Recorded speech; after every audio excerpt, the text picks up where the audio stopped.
Assalamualaikum semuanya. Apa kabar kalian? Semoga dalam keadaan sehat dan dilancarkan rezekinya oleh Allah. Amin ya robbal alamin. Kisah ini bermula ketika seorang pendeta cerdas dari negeri jauh datang ke negeri Baghdad. Ia ingin menguji para ulama, bahkan berniat mempertemukan umat Islam dengan pertanyaan-pertanyaan liciknya. Di hadapan Raja Harun ar-Rasyid, sang pendeta bertanya lantang kepada Abu Nawas. "Wahai Abu Nawas, mengapa Nabi Muhammad memiliki banyak istri? Padahal dalam Al-Quran jelas disebutkan bahwa lelaki hanya boleh memiliki maksimal 4 istri. Suasana istana langsung hening. Para ulama terdiam. Sebagian mulai khawatir. Tapi Abu Nawas dengan wajah santai justru tersenyum kecil. Ia pun balik bertanya kepada pendeta. Apakah menurutmu seorang raja boleh memiliki lebih banyak pengawal dibanding rakyat biasa? Pendeta menjawab, tentu saja boleh. Abu Nawas melanjutkan, apakah seorang dokter boleh memiliki lebih banyak obat dibanding orang biasa? Pendeta kembali menjawab, ya, tentu saja boleh. Abu Nawas pun tersenyum dan berkata, kalau begitu, mengapa engkau heran bila seorang nabi yang tugasnya jauh lebih besar dari raja dan dokter sekaligus mempunyai istri lebih dari 4. Semua itu bukan karena hawa nafsu, melainkan bagian dari amanah kerasulan, mendidik umat, menjaga kehormatan para janda sahabat, serta menguatkan persaudaraan. Pendeta mulai terdiam, bingung mencari jawaban. Lalu dengan gaya jenaka, Abu Nawas menutup ucapannya. Dan jangan khawatir wahai pendeta, kalau engkau sendiri merasa mampu, silakan coba menikah 4 dulu. Kalau dalam sebulan kau masih bisa tersenyum tanpa pusing, barulah datang lagi ke Baghdad untuk menantangku berdebat. Seluruh istana pun pecah oleh tawa. Raja Harun ar-Rasyid terbahak-bahak. Para ulama tersenyum lega. Sementara si pendeta pulang dengan wajah merah padam. Dari kisah ini kita belajar bahwa logika yang cerdas akan selalu menang melawan tuduhan yang licik. Dan Abu Nawas mengajarkan kita bahwa kebenaran bisa disampaikan dengan cara yang lucu, ringan, tapi penuh makna. Kisah selanjutnya. Kisahkan suatu hari di sebuah pasar yang ramai, Abu Nawas duduk santai di bawah pohon sambil menikmati secangkir teh. Tiba-tiba datang seorang Nasrani ingin menguji kepintaran Abu Nawas. Abu Nawas, katanya, aku dengar kamu ahli agama. Katanya di Al-Quran ada surat Al-Kafirun yang katanya membiarkan orang kafir tetap kafir. Bukankah itu aneh? Abu Nawas tersenyum lebar. Ia menaruh cangkir tehnya dan berkata, justru itu keadaan dari Allah. Allah tidak memaksa manusia. Kita diberi akal untuk memilih. Orang Nasrani itu mencibir. Kalau begitu, kenapa kalian tetap berdakwah? Bukankah lebih baik diam saja? Abu Nawas tertawa kecil. Dakwah itu bukan memaksa sahabatku. Dakwah itu seperti menawarkan makanan enak. Mau makan, silakan. Tidak mau, ya tidak dipaksa. Orang Nasrani itu mulai mengangguk-angguk, merasa ada logikanya. Abu Nawas melanjutkan, surat Al-Kafirun itu berkata, lakum dinukum waliyadin. Untukmu agamamu, untukku agamaku. Itu tanda hormat. Tapi sebelum memilih, tentu harus tahu dulu mana makanan enak dan mana makanan basi. Orang-orang di pasar mulai berkerumun mendengar perdebatan tersebut. Orang Nasrani itu penasaran. Kalau begitu, apa bukti bahwa Islam adalah makanan yang enak itu? Abu Nawas tersenyum nakal. Ia menunjuk teh di depannya. Coba, kamu minum tehku ini. Orang Nasrani itu ragu-ragu. Tapi akhirnya menyeruput teh Abu Nawas juga. Wajahnya langsung cerah. Wah, enak sekali tehnya. Abu Nawas tertawa. Padahal tadi kamu belum tahu rasanya. Tapi setelah mencoba, kamu baru tahu mana yang enak. Begitu juga dengan Islam. Selama hanya dilihat dari jauh, kelihatan pahit. Tapi setelah dicoba dengan hati, baru terasa manisnya. Orang Nasrani itu pun terdiam lama. Akhirnya ia berkata pelan, kalau begitu, ajari aku tentang Islam Abu Nawas. Seketika itu juga pasar riuh dengan ucapan takbir, Allahu Akbar. Abu Nawas tersenyum, lalu membimbingnya membaca syahadat. Hari itu bukan hanya pasar yang penuh tawa, tapi juga penuh dengan keberkahan. Kisah selanjutnya. Dikisahkan pada suatu hari, kabar tentang kecerdikan Abu Nawas sampai ke negeri Mesir. Para ulama di sana merasa penasaran dan mengutus 10 orang ulama terbaik untuk menguji kepintaran Abu Nawas dalam sebuah debat ilmiah. Setibanya di istana Raja Harun ar-Rasyid, ke-10 ulama itu duduk melingkar dalam aula kerajaan, siap berdebat dengan Abu Nawas. Raja tersenyum dan berkata, "Abu Nawas, hari ini kau harus menghadapi 10 ulama Mesir sekaligus. Apakah kau siap?" Abu Nawas menghela nafas panjang. Ia melirik ke arah para ulama yang tampak serius dan penuh wibawa. Kemudian ia tersenyum dan berkata, "Wahai Baginda, bukankah ini tidak adil?" "Kenapa tidak adil?" tanya Raja heran. Abu Nawas menjawab dengan wajah polos, "Karena aku hanya sendirian, sementara mereka ada 10 orang." Para ulama pun tertawa kecil, mengira Abu Nawas takut berdebat. Namun Abu Nawas melanjutkan, "Tapi baiklah, aku punya solusi agar adil. Karena aku 1 orang dan kalian 10 orang, maka aku hanya perlu memberikan 1 jawaban untuk 10 pertanyaan kalian." Para ulama langsung bingung. "Bagaimana bisa 1 jawaban untuk 10 pertanyaan?" tanya salah satu ulama. Abu Nawas tersenyum lebar. "Coba saja, silakan kalian bertanya bersama-sama, nanti aku jawab sekaligus." Para ulama saling berpandangan, mereka merasa tertantang dan akhirnya setuju. Lalu serempak mereka mengajukan 10 pertanyaan sekaligus dalam satu waktu. Apa hukum berpuasa tapi lupa sahur? Mana yang lebih utama, ilmu atau amal? Bagaimana cara mendekatkan diri kepada Allah? Apakah manusia punya takdir atau kebebasan? Bagaimana hukum mencuri demi kelangsungan hidup? Apakah iblis bisa bertobat? Bagaimana tata cara sholat yang khusyuk? Apa makna sejati dari keikhlasan? Apakah jin bisa menikah dengan manusia? Bagaimana cara agar hati tetap tenang? Setelah mendengar semua pertanyaan itu, Abu Nawas tersenyum lebar dan dengan santai menjawab, "Aku tidak tahu." Ruangan langsung hening sejenak, lalu raja dan para hadirin langsung tertawa terpingkal-pingkal. Salah satu ulama pun berkata, "Abu Nawas, jawabanmu tidak adil. Kau harus menjawab dengan serius." Abu Nawas mengangkat bahu dan berkata, "Wahai para ulama yang mulia, kalian mengajukan 10 pertanyaan sekaligus. Aku hanya 1 orang. Jadi aku memberikan 1 jawaban untuk 10 pertanyaan. Bukankah ini adil?" Para ulama saling pandang. Lalu akhirnya mereka pun tertawa juga. Salah satu ulama berkata, "Sungguh, kau memang cerdik Abu Nawas. Kami mengakui kecerdasanmu." Akhirnya 10 ulama Mesir itu kembali ke negerinya dengan membawa 1 pelajaran berharga.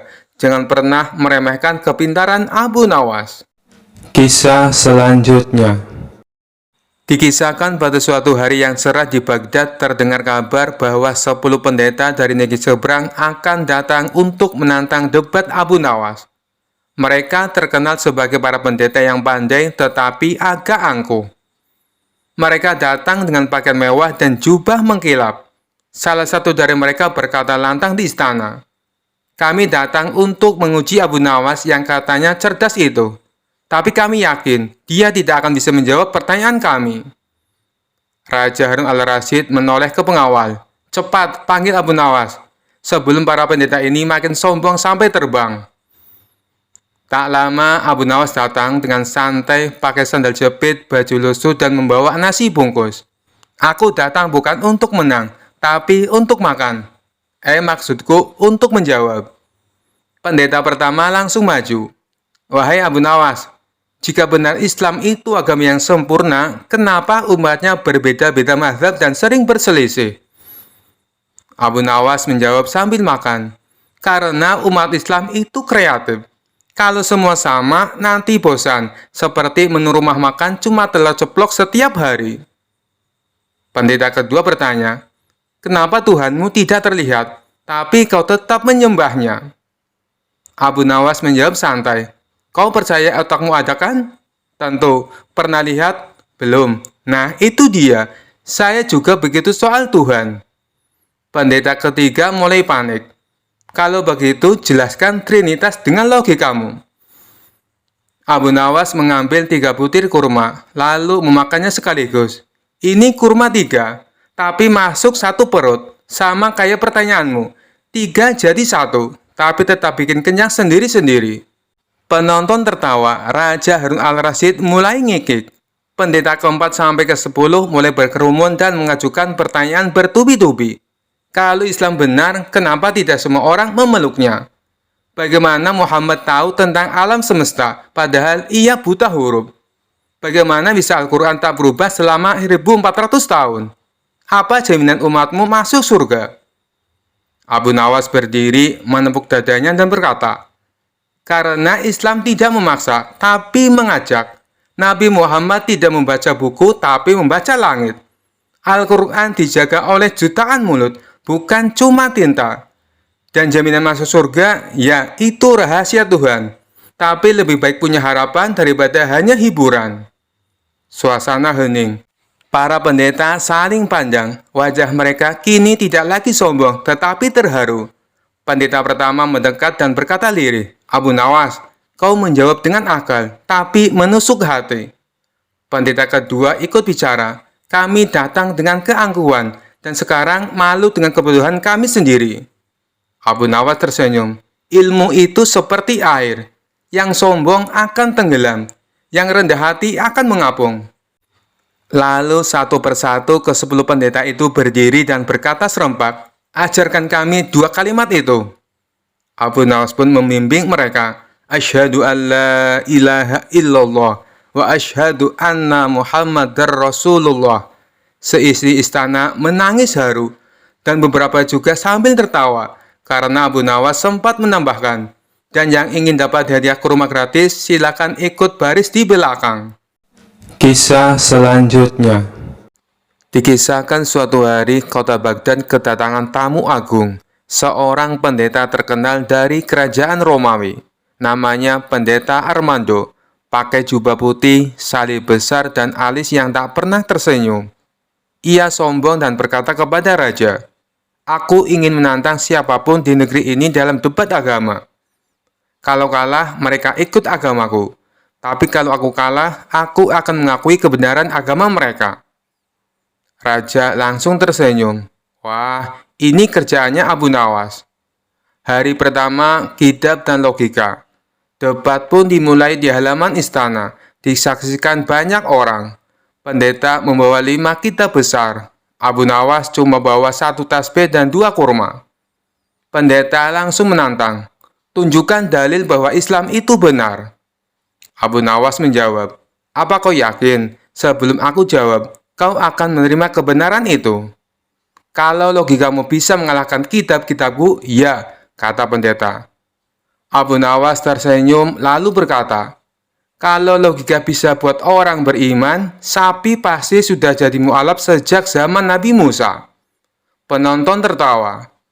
Hari kedua, Trinitas atau tersesat.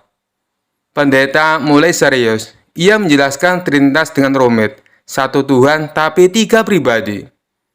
Abu Nawas mencoret-coret tanah dengan tongkatnya, lalu bertanya, kalau kau punya 1 telur, isinya putih telur, kuning telur, dan cangkangnya, itu 3 atau 1?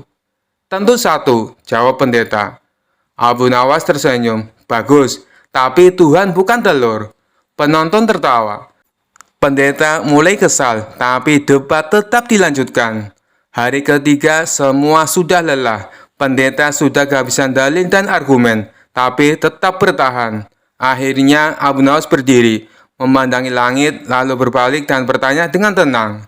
Wahai pendeta, kalau Tuhan itu mati di salib, siapa yang menjaga alam semesta saat itu? Pendeta terdiam, matanya berkedip, mulutnya terbuka, lalu tertutup lagi, seperti ikan kehabisan air. Penonton menunggu jawaban, tapi tak ada jawaban. Suasana menjadi hening. Abu Nawas melanjutkan, kalau Tuhan bisa mati, berarti dia bukan Tuhan, karena Tuhan tak mungkin lemah seperti makhluk. Pendeta duduk, menunduk, lalu menangis. Beberapa hari kemudian, Pendeta Armando meminta bertemu secara pribadi. Di ruang kecil, ia berkata, aku telah mencari kebenaran di banyak tempat, tapi pertanyaanmu membuka mataku.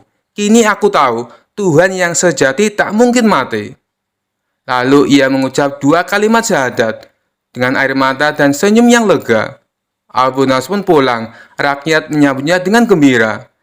Kisah selanjutnya. Dikisahkan suatu hari Baghdad kedatangan tamu dari negeri jauh, seorang biarawati yang terkenal cerdas dan sedikit sombong.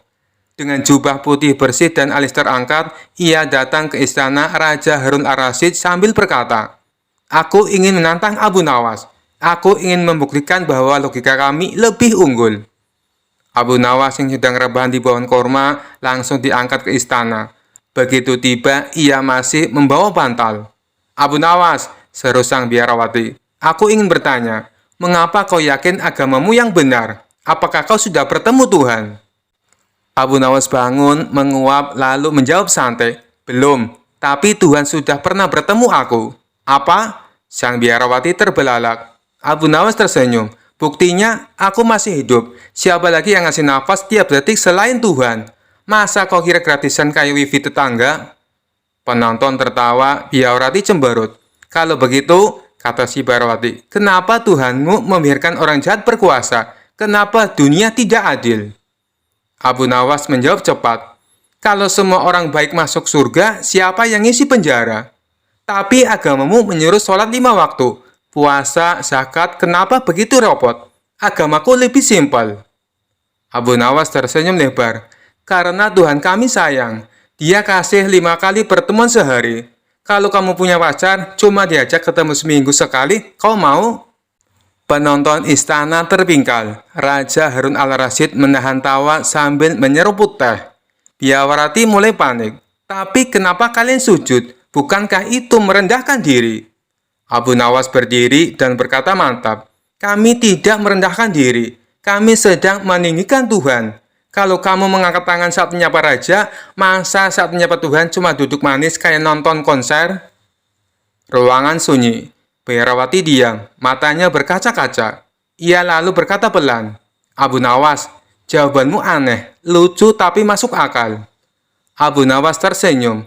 "Logika tanpa hati hanya jadi debat kusir. Tapi kalau kau gunakan hati, mungkin kau akan menemukan kebenaran." Tiba-tiba biarawati berdiri. Suaranya lirih namun tegas. "Ajarkan aku 2 kalimat itu." Abu Nawas pun mendekat, membimbingnya dengan lembut. "Asyhadu an la ilaha illallah wa asyhadu anna Muhammadar Rasulullah." Seisi istana sunyi, bahkan angin pun seolah berhenti. Beberapa detik kemudian, raja berdiri dan bertepuk tangan. "Abu Nawas, debat paling lucu, paling damai dan paling menyejukkan hati."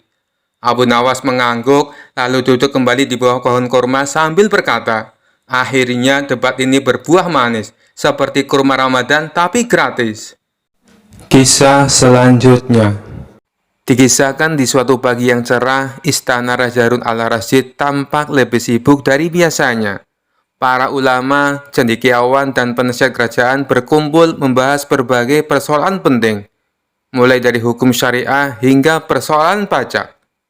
Setelah semua selesai, raja yang dikenal jenaka itu bersandar santai di singgasananya. Lalu tiba-tiba bertanya, "Wahai para ulama, menurut kalian Allah sedang apa sekarang?" Para ulama saling menatap. Sebagian terkejut, sebagian menunduk.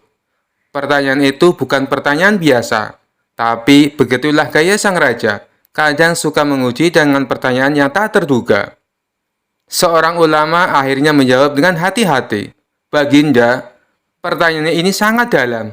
Zat Allah tak bisa disamakan dengan manusia." "Aku tahu itu," potong sang raja. "Aku tidak menyamakan Allah dengan makhluk. Aku cuma ingin tahu, kira-kira sedang apa Allah sekarang?" Tak ada yang bisa menjawab, semua terdiam. Tiba-tiba sang raja bergumam, "Mungkin Abu Nawas bisa menjawabnya." Para pengawal pun diperintahkan menjemput Abu Nawas, yang ternyata sedang duduk santai di warung kopi, mengobrol dengan teman-temannya sambil menikmati roti hangat. Saat mendengar ia dipanggil raja, Abu Nawas hanya tersenyum dan menyeruput kopinya terakhir kali.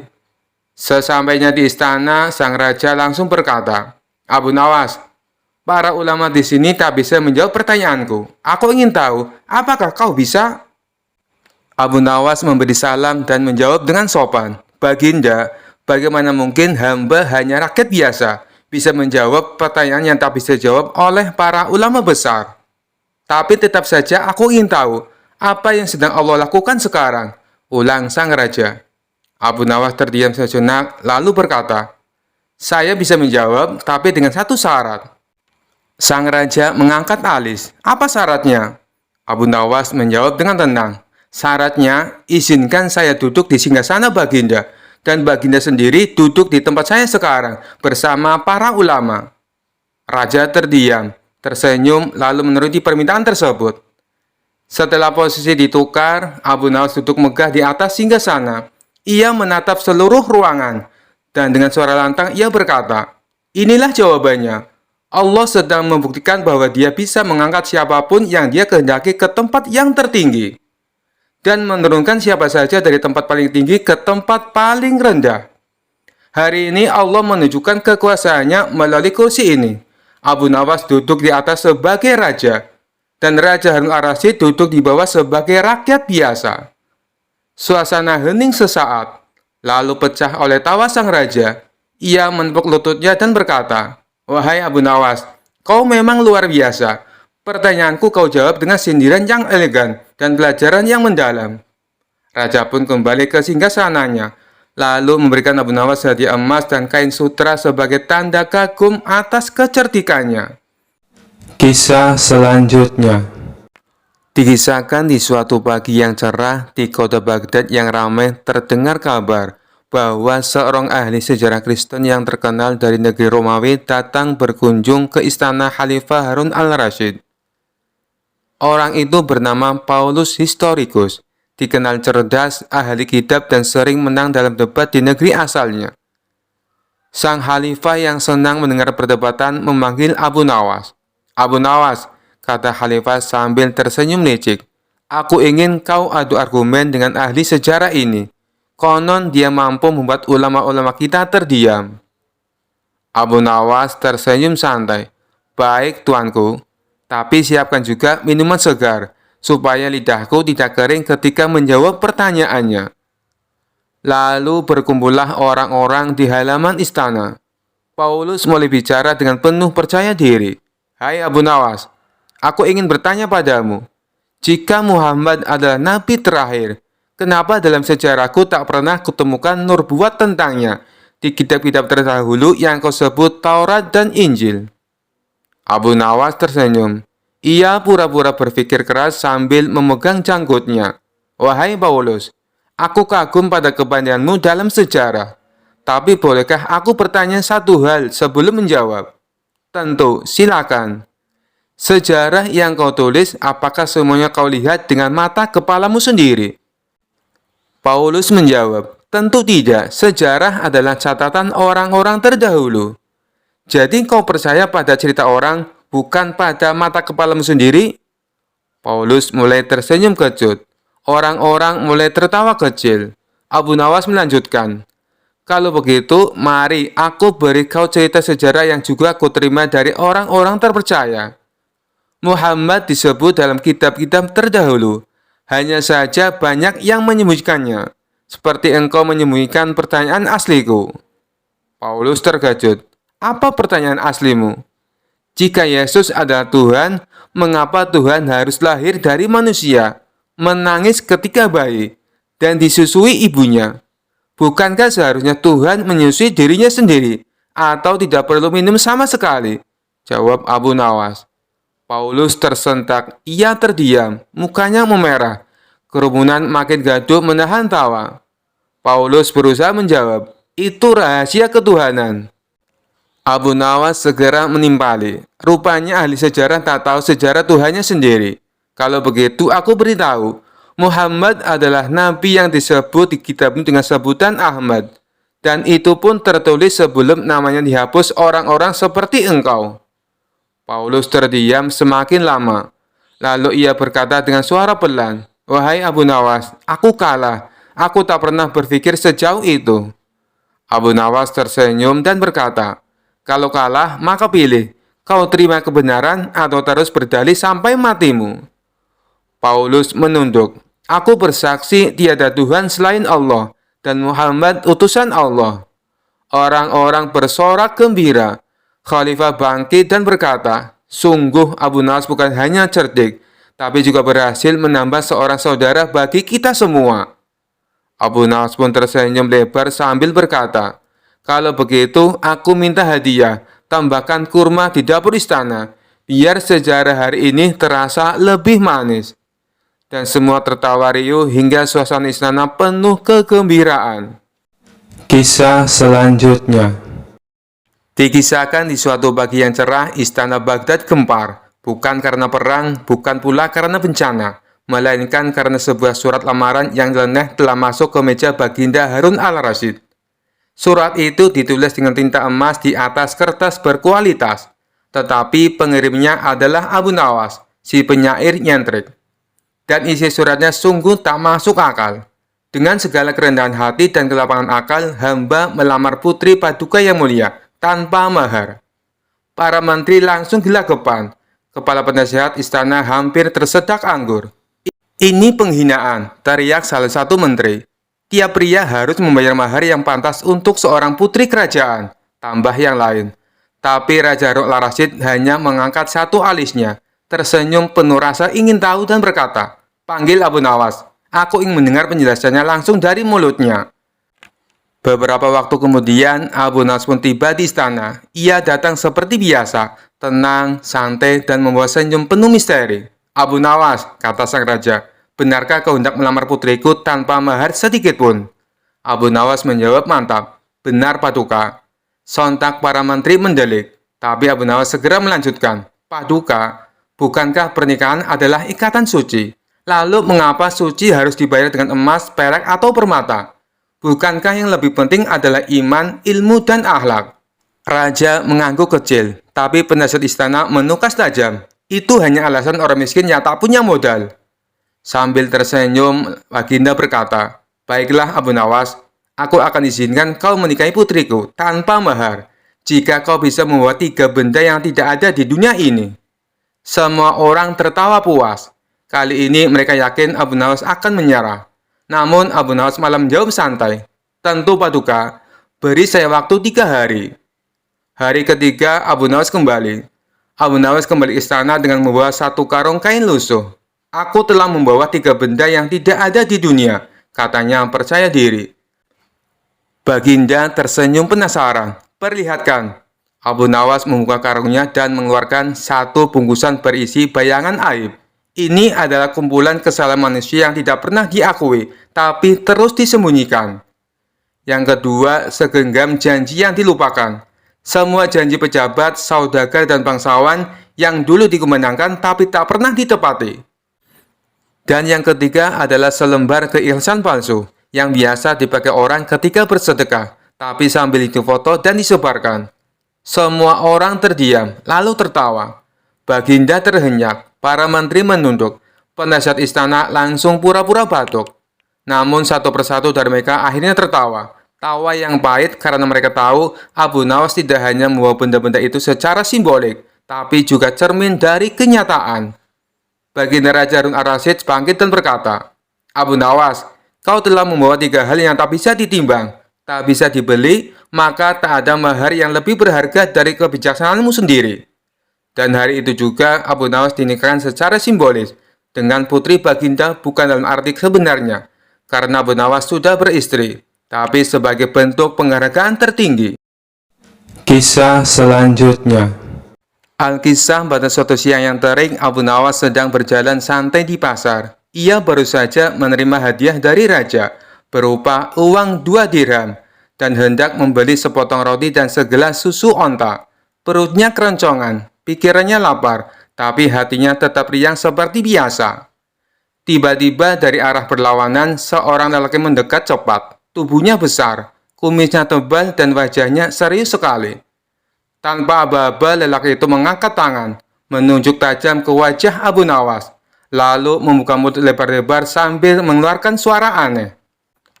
Kemudian tangannya bergerak-gerak cepat seperti orang sedang marah besar. Abu Nawas langsung tertegun. Ia merasa bingung sekaligus takut. Astagfirullah, kenapa orang ini membentakku, padahal aku baru lewat. Lelaki itu semakin mendekat dan berteriak tanpa suara. Wajahnya merah padam. Abu Nawas panik. Ia merasa seperti akan dipukul. Maka ia segera jongkok, membuka sandalnya dan berkata, "Ampun Tuan, saya tidak tahu apa salah saya. Kalau saya hutang, saya akan bayar. Kalau saya injak kaki Anda, saya akan cuci dengan parfum. Tapi tolong, jangan marah dulu." Lelaki itu hanya melotot. Kemudian ia mengeluarkan selembar kertas dan menuliskan, "Saya orang bisu. Saya ingin bertanya arah ke rumah hakim." Abu Nawas langsung berdiri, menepuk jidatnya sendiri. Astagfirullah, saya kira mau dibunuh. Ternyata dibentak, tapi oleh orang bisu. Ini ironi yang belum pernah saya rasakan. Dengan tersenyum malu, Abu Nawas menunjukkan arah rumah hakim. Lurus 2 tikungan ke kanan. Kalau Anda lihat kambing menyeberang jalan sendiri, berarti Anda tersesat. Lelaki bisu itu mengangguk lalu pergi. Tak lama, Abu Nawas masih berdiri di tempat sambil bergumam. Sungguh, dibentak orang bisu itu lebih mengerikan daripada dimarahi istri. Dan sejak saat itu, Abu Nawas selalu membawa peta kecil, berjaga-jaga kalau dibentak orang bisu lagi. Kisah selanjutnya. Alkisah suatu hari menjelang hari raya Idul Adha di sebuah desa, panitia masjid mendadak kebingungan. Khotib yang biasanya mengisi khutbah ternyata berhalangan hadir karena sapi korbannya kabur ke hutan dan belum ketemu. Panitia panik. Waktu sholat Id tinggal beberapa jam. Lalu muncullah usulan paling tidak terduga. Gimana kalau kita minta Abu Nawas jadi khotib? Semua langsung menoleh. Ada yang khawatir, ada yang penasaran, ada pula yang langsung ngelus dada. Yakin, dia tuh nggak bisa ditebak. Tapi karena tak ada pilihan lain, akhirnya disepakati Abu Nawas menjadi khotib Idul Adha. Pagi hari, jamaah memenuhi lapangan.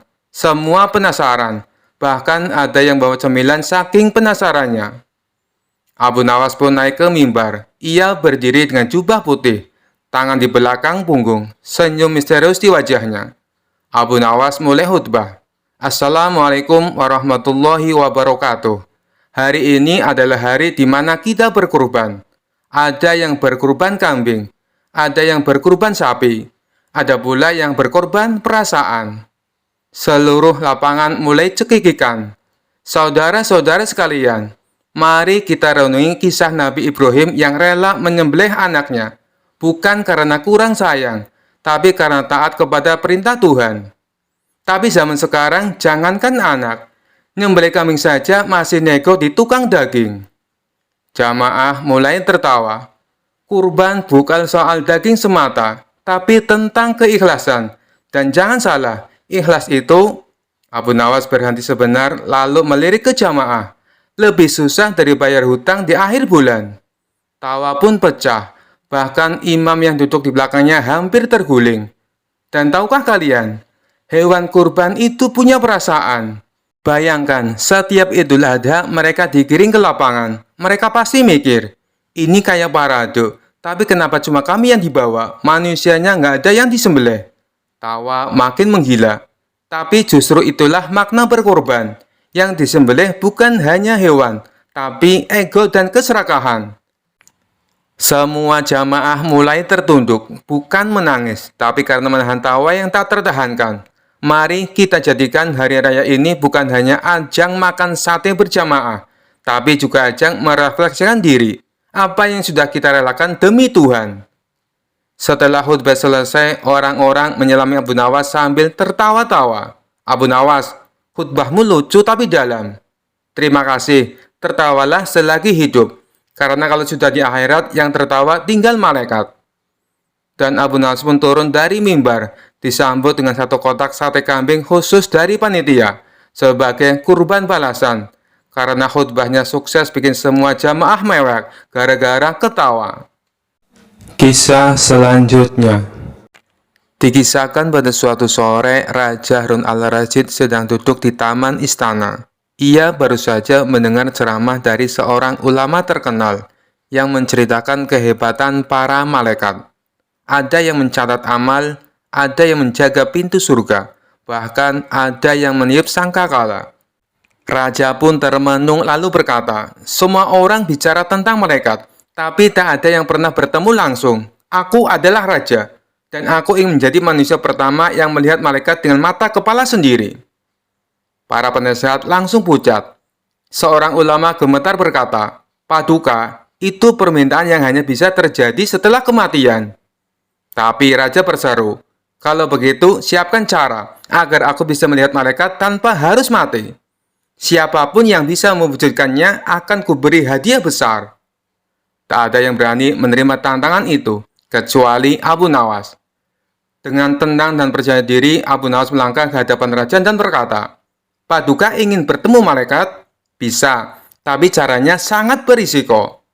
Raja tertarik. "Katakan apa syaratnya?" Abu Nawas menjawab, "Paduka harus melewati jalan neraka dulu, karena hanya mereka yang melewati batas tergila dan tersesat yang akan menemukan siapa yang mencatat semua amalnya, dan akhirnya sadar siapa dirinya." Raja bingung, "Maksudmu?"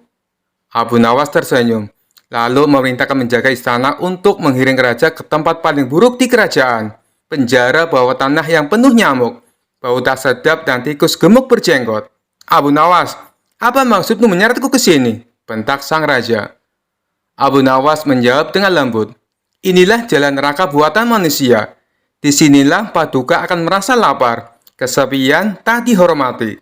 Saat itu terjadi, paduka akan mulai merenung, dan saat itu pula suara malaikat mulai terdengar di hati sendiri." Sang raja pun marah, "Apa kau menista aku?"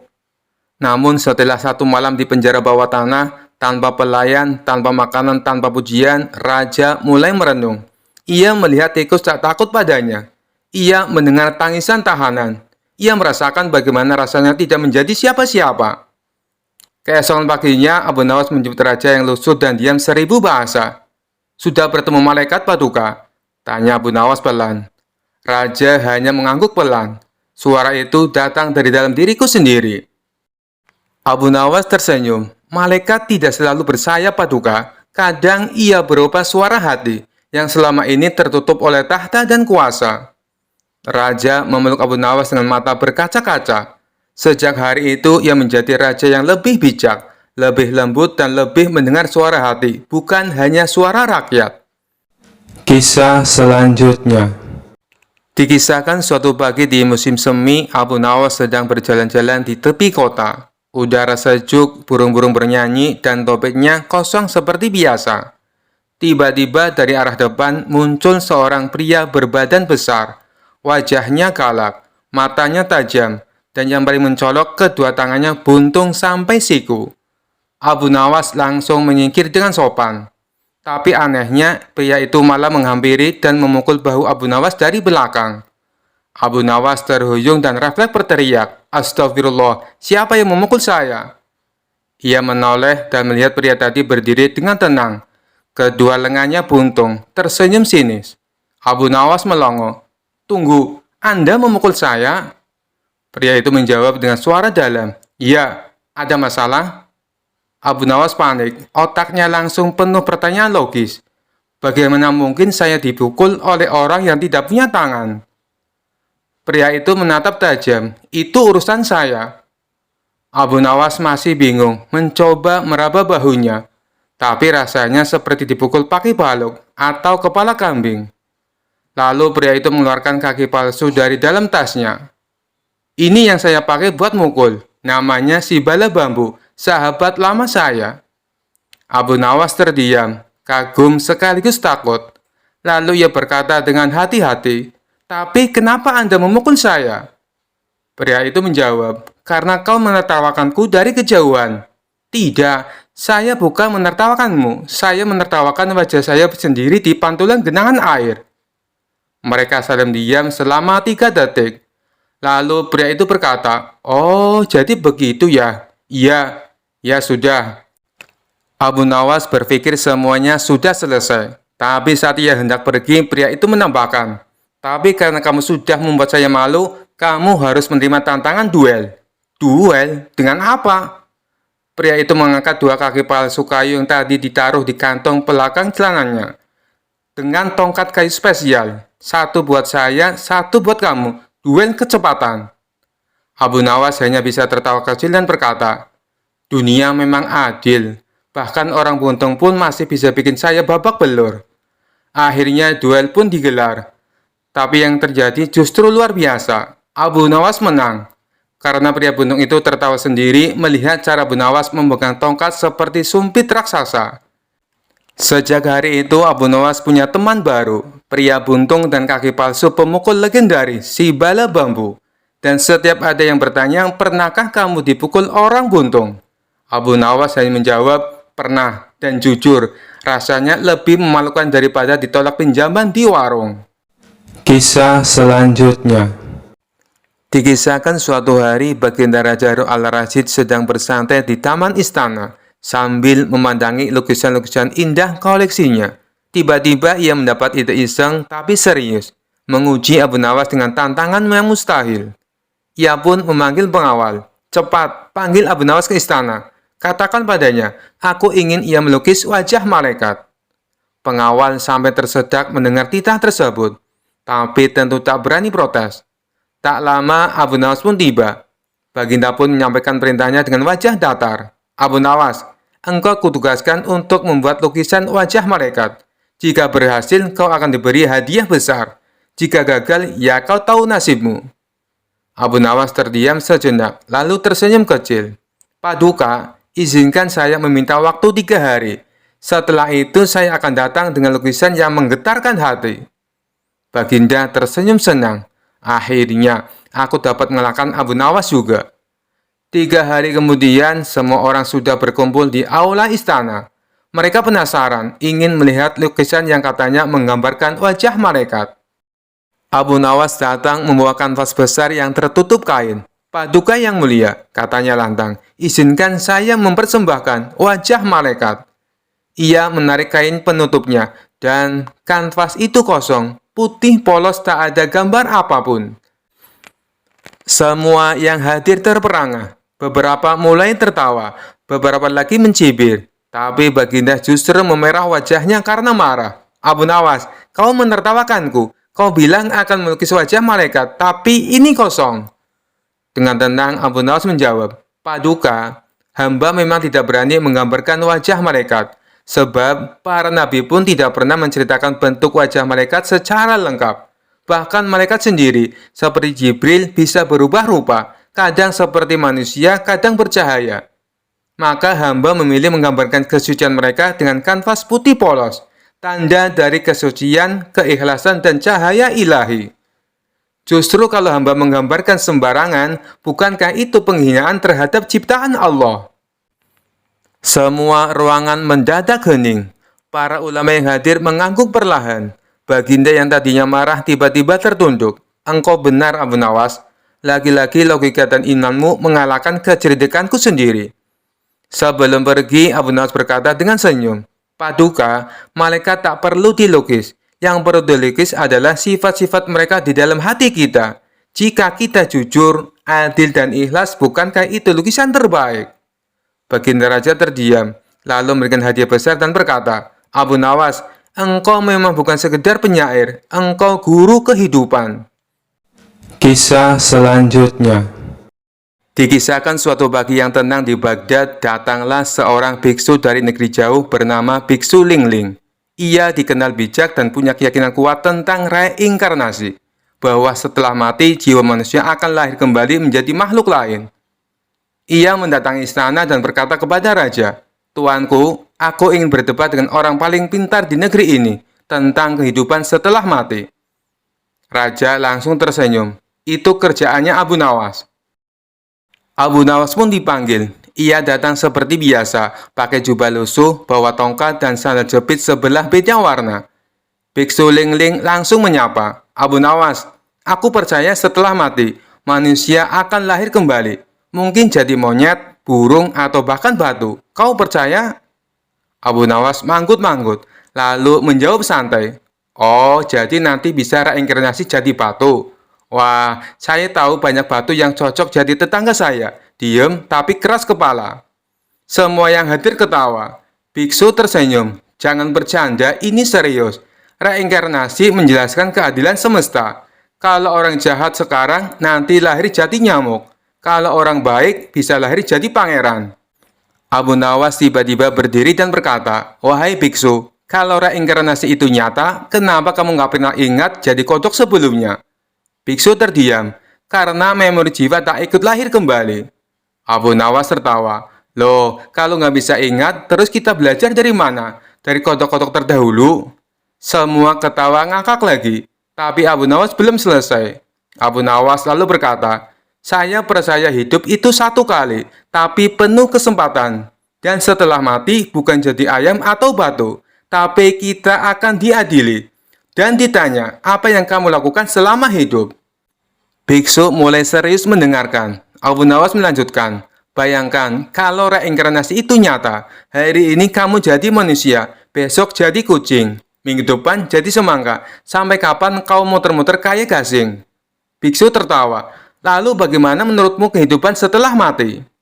Abu Nawas tersenyum dan berkata pelan, "Setelah mati, kita tidak dikocok ulang. Kita bertanggung jawab. Karena hidup bukan mainan, tapi ujian." Biksu terdiam lama, lalu bertanya pelan, "Abu Nawas, apakah aku masih bisa belajar jalan yang kamu tempuh?" Abu Nawas tersenyum lebih lebar. "Selama kamu belum reinkarnasi jadi batu, masih bisa." Beberapa minggu kemudian, terdengar kabar bahwa Biksu Lingling masuk Islam dan berganti nama menjadi Abdul Ling. Ia tetap suka duduk bersila, tapi sekarang sujudnya lebih sering. Dan orang-orang berkata, ternyata Abu Nawas bukan hanya lucu, tapi juga bikin hati tertarik untuk ikut sujud. Kisah selanjutnya. Dikisahkan suatu hari Abu Nawas diundang oleh raja untuk menghadiri sebuah diskusi terbuka antar agama di istana. Hadir juga seorang pendeta Kristen yang terkenal bijak dan jago debat dari negeri seberang. Raja berkata, "Aku ingin melihat debat antara Abu Nawas dan pendeta Paulus tentang ibadah. Tapi kalian tidak boleh saling menghina, cukup saling adu logika." Abu Nawas mengangguk tenang. Pendeta Paulus pun tersenyum percaya diri. "Baik," kata pendeta, "aku ingin tahu kenapa umat Islam saat sholat itu harus ruku, sujud, berdiri, duduk, sujud lagi, berdiri lagi. Apa Tuhan tidak paham kalau kalian sedang berdoa tanpa perlu olahraga?" Semua orang tertawa. Raja pun tersenyum sambil melirik Abu Nawas. Abu Nawas tenang, ia berdiri dan menjawab, "Pendeta Paulus, tahukah Anda bahwa setiap gerakan dalam sholat bukan hanya simbol, tapi juga bentuk totalitas tunduknya tubuh dan jiwa kepada Tuhan?" Pendeta tertawa kecil, "Tapi kenapa tidak cukup duduk diam atau angkat tangan saja?" Abu Nawas mengangguk lalu bertanya, "Kalau Anda bertemu raja, apakah Anda akan menyapa dengan tangan di saku?" "Tentu tidak," jawab pendeta. "Kalau begitu, bagaimana Anda berdiri di hadapan raja?" "Aku akan beri tegak dan hormat. Dan jika diminta menunjukkan kerendahan hati, aku akan menunduk atau berlutut." Abu Nawas tersenyum. "Nah, saat kami sholat, kami sedang menghadap raja segala raja. Kami berdiri hormat, ruku sebagai simbol kerendahan hati, dan sujud sebagai bentuk kepasrahan total. Bahkan wajah kami menyentuh tanah. Adakah bentuk ketundukan yang lebih total daripada itu?" Pendeta Paulus terdiam. Abu Nawas melanjutkan, "Dan kami melakukannya bukan sekali, tapi 5 kali sehari. Karena Tuhan bukan sekedar raja, tapi sumber segala kehidupan." Pendeta makin kaget, wajahnya memerah. "Tapi kenapa harus ke arah Ka'bah?" Abu Nawas tersenyum lagi. "Karena umat Islam dari seluruh dunia sholat ke satu arah yang sama. Itu simbol kesatuan umat. Coba bayangkan, kalau kami bebas pilih arah, nanti ada yang sholat ke arah utara, selatan, barat, atas, bisa-bisa pas sholat berjamaah malah saling tabrakan." Seluruh ruangan tertawa. Pendeta terdiam lama, lalu berkata pelan, "Selama ini aku kira Islam itu agama yang kaku dan penuh gerakan tanpa makna. Tapi ternyata semua itu dalam dan menyentuh logika." Ia berdiri, menatap Abu Nawas dengan mata berkaca-kaca. "Ajarkan aku wudhu," katanya lirih. Semua terdiam. Raja berdiri dan berseru, "Hari ini kita tidak hanya melihat debat, tapi juga hidayah." Abu Nawas hanya tersenyum. Dalam hatinya ia berkata, "Kadang yang masuk akal masuk di hati." Kisah selanjutnya. Di tepian sungai Tigris yang mengalir terang di jantung kota Baghdad yang dulu pernah menjadi pusat dunia, berdiri sebuah taman rindang bernama Abu Nawas Park. Angin membawa aroma tanah basah, sementara suara gemericik air dan bisik dedaunan menjadi lagu kenangan bagi mereka yang datang mencari jejak sang penyair agung. Seorang pemuda datang dari jauh. Ia berjalan dengan selembar puisi lusuh di genggaman. Di matanya ada kerinduan, dan di hatinya pertanyaan yang menggantung sejak lama.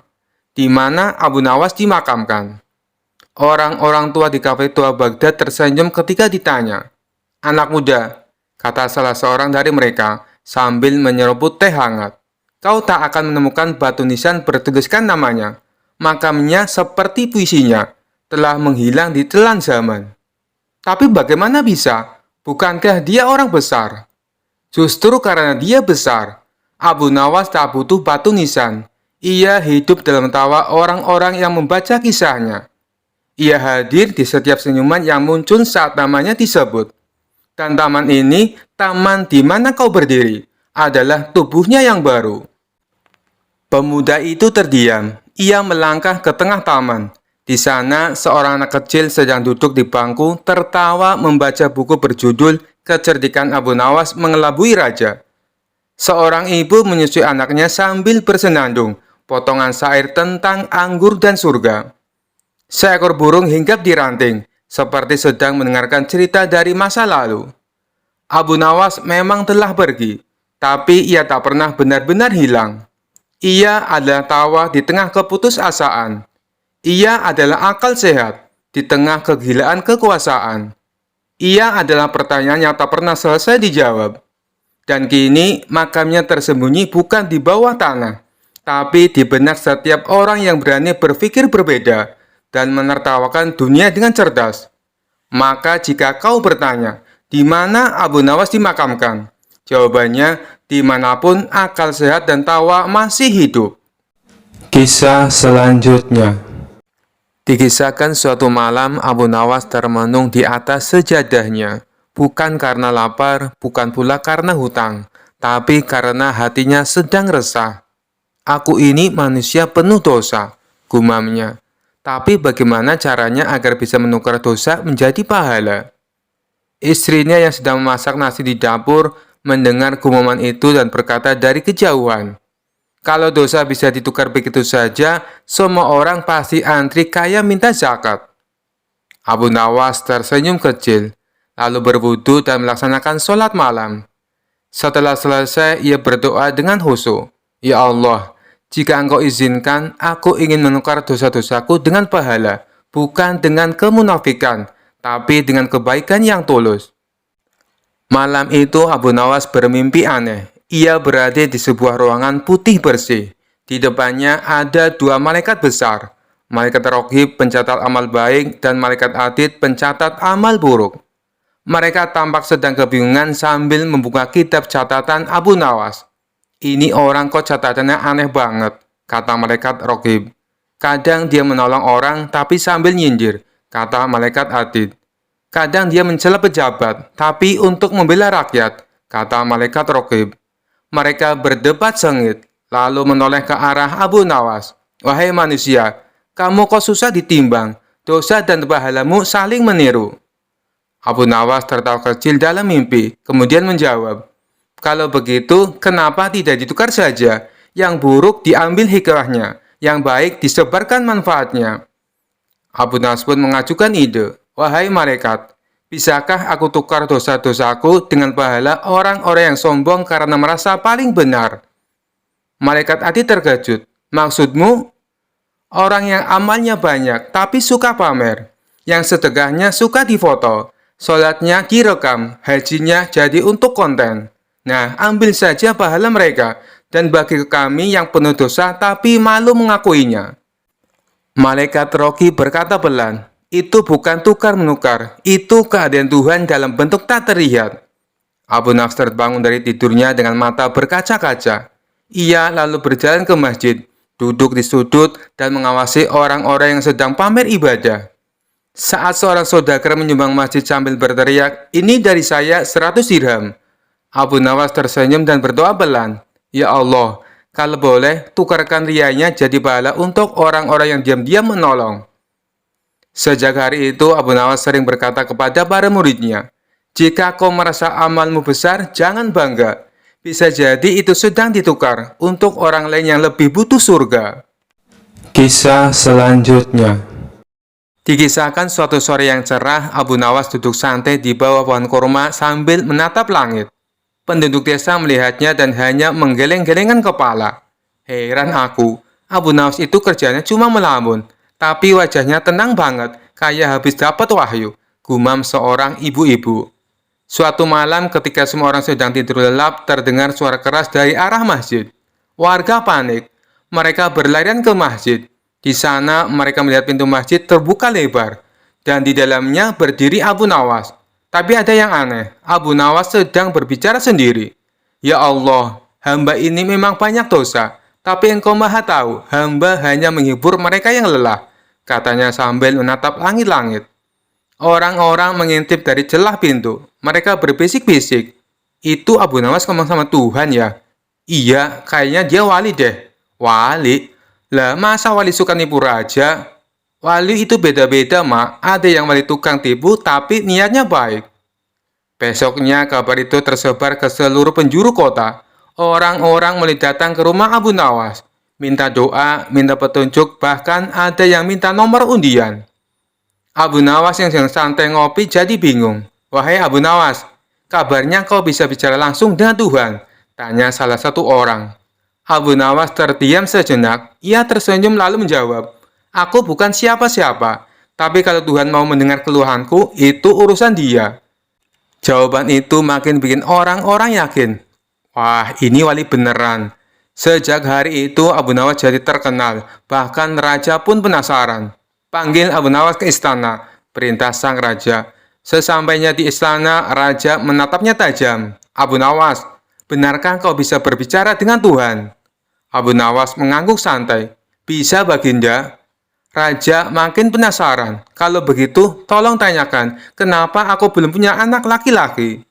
Abu Nawas memejamkan mata, menghela napas panjang, lalu berkata, "Karena setiap malam Baginda hanya tidur, bukan berdoa." Raja melongo, para menteri menahan tawa. Dan sejak hari itu, raja pun rajin berdoa. Kisah selanjutnya. Dikisahkan suatu pagi yang cerah, Raja Harun al-Rasyid sedang duduk di balkon istananya sambil menyeruput teh hangat. Tiba-tiba ia melihat sesuatu yang aneh di atap istana. Tampak seseorang sedang menggali dan menanam sesuatu. "Pengawal, siapa itu di atap istanaku?" seru sang raja. Beberapa menit kemudian, sang pengawal datang tergopoh-gopoh. "Tuanku, itu Abu Nawas," katanya dengan nafas terengah-engah. "Abu Nawas, apa yang dilakukan di atap istana?" tanya sang raja. "Dia sedang menanam pisang, tuanku." "Apa? Menanam pisang di atap istana? Panggil dia sini sekarang juga." Tak lama, Abu Nawas datang dengan wajah santai. Pakainya berdebu dan tangan masih memegang cangkul kecil. Raja langsung berkata, "Abu Nawas, kau sudah gila? Kenapa menanam pisang di atap istana?" Abu Nawas tersenyum tenang. "Tuanku, ini adalah proyek besar. Pisang ini bukan sembarang pisang. Ini adalah pisang hayalan." "Pisang hayalan?" "Benar, tuanku. Ini adalah pisang yang hanya bisa tumbuh di tempat tinggi dan istimewa, seperti atap istana. Jika berhasil tumbuh, pohonnya akan berbuah emas." Mata raja langsung berbinar-binar. "Buah emas kau bilang?" "Iya, tuanku. Tapi hanya bisa tumbuh kalau tidak ditertawakan oleh siapapun. Jadi mohon larang semua rakyat dan pengawal untuk tertawa, atau pohonnya gagal tumbuh." Raja pun langsung membuat pengumuman. Dilarang keras menertawakan pohon pisang Abu Nawas di atas istana. Barang siapa tertawa akan dihukum berat. Sejak saat itu, setiap kali orang melihat Abu Nawas naik ke atap dengan menyiram pot yang berisi tanah kosong, mereka hanya bisa menahan tawa sambil memegang perut. Seminggu berlalu, sebulan berlalu, tak ada pohon, tak ada daun, apalagi buah emas. Akhirnya raja tak sabar dan memanggil Abu Nawas. "Abu Nawas, mana buah emas yang kau janjikan?" Abu Nawas menjawab dengan tenang, "Ampun tuanku, tampaknya seseorang pasti telah menertawakannya diam-diam, sehingga pohonnya gagal tumbuh." Raja mendesis, "Siapa orang itu?" Abu Nawas mengangguk pelan lalu membisik, "Hamba yakin itu pasti yang sedang membaca kisah ini sekarang. Dia pasti tertawa." Sekian dulu perjumpaan kita kali ini. Sampai bertemu lagi di kisah-kisah selanjutnya.